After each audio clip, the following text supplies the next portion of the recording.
So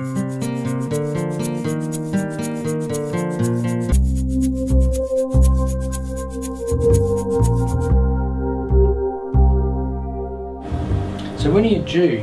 4 days. 4 days, yeah. You need to just show, if you're happy to, yeah, that'd be great. What we need to show is just that the head is well and truly engaged. Like that's what I've got there, my hand on the head, and that's very low into the pelvic brim. And just to show that this fundal height is dropping down because the baby's so engaged. And you're pretty pregnant. So lay down on your side there facing me. When somebody's this pregnant, the mum can feel like they're squashing the baby's head when the leg comes down this way. So what we can do is just scoot them back a little bit like that and let their whole body come forward. That way this leg doesn't feel like it's pushing down on the baby's head. And what we're going to adjust here is our 5. Just let that leg relax like that.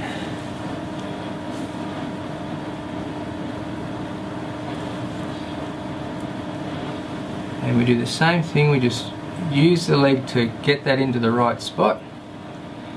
Just back off a little bit there. It's tender, isn't it? Yeah. Take our contact, draw the shoulder up a little bit and then back it off. And we bring her over, we flare this leg into the right place, and from there we can just support her body without putting any weight on the baby's head at all. And just entirely use our hand.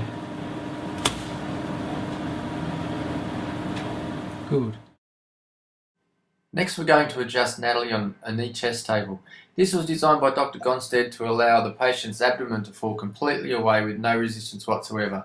It's fantastic for pregnant women for that reason. They can rest on here comfortably, and it also allows us to get a very specific correction on their vertebra, opening up the anterior joint spaces without any pressure on the spine, and we get a great correction. This can happen all the way right up until the day they deliver, from neck all the way down to the tailbone.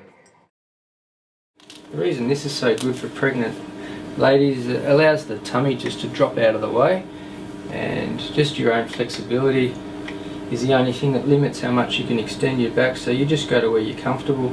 Is that tender there? Yeah. That's the thing we're going to adjust right now. Okay, I'm just going to come straight onto that, open up those joint spaces a little bit and just set it down. Good, excellent. Alright, thanks buddy. You're alright to have a baby now. Yeah. That's good.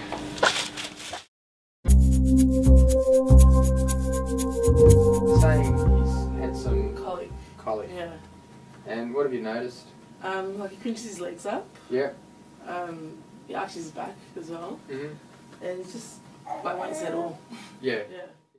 You're a cool dude, aren't you?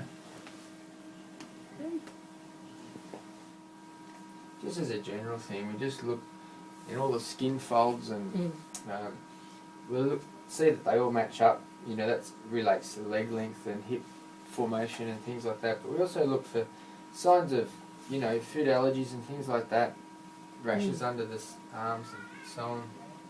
We look at the shape of his face and the muscles in his cheeks and the way his eyes sit and his brow, and that tells me a lot about the nerves to his face and how it's all, everything's working. He likes you. Do you like them? Tend to get really close to them. They're a bit short-sighted, so they can actually focus quite clearly on you if you get a bit closer. We're just doing the normal thing that I do with you and everybody else. We look for fluid under the skin.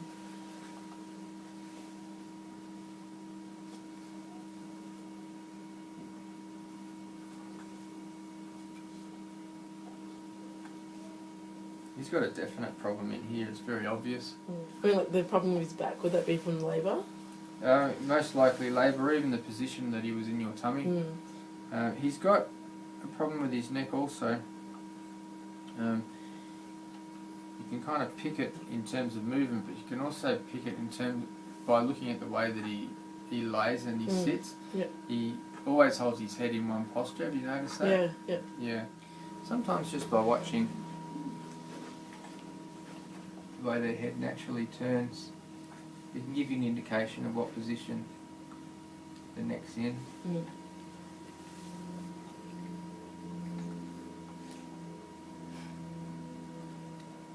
He's really happy looking that way. Yeah. He doesn't like looking this way much at all.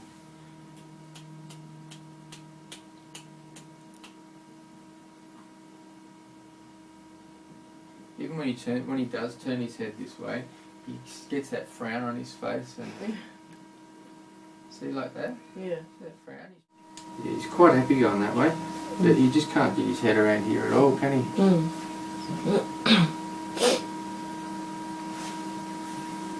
You're going to have to make your head come over. What do you think? The entire examination goes for a bit longer than what you saw, and by this time the babies are often quite irritable, sometimes hungry, sometimes tired. On top of that, their own internal wisdom, their own innate intelligence, it knows about this problem and has done since it was born. So the moment you put your contact on that vertebra, sometimes they can get even more irritable also. Now what you're about to see is a gentle adjustment. The left hand's just stabilising the heavy head and protecting all the good cervical vertebrae to make sure that none of them are affected by the correction. As the little baby moves his head around, I'm just going to cup it. There's no force on his head. I just need to get it into a very specific position so I can get the exact amount of nerve pressure off. And once I feel his muscles relax under my contact, I'll set it down gently. He's not in any pain whatsoever, and within seconds of the correction, you'll see him quite relaxed in his mum's arms. Hey, little one.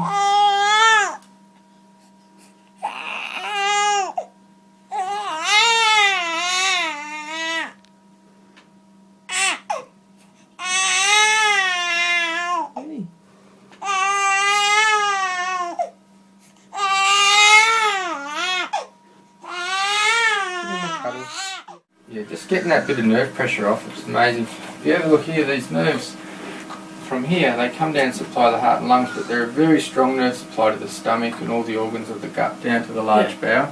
So it can cause a lot of colic and reflux and things like that.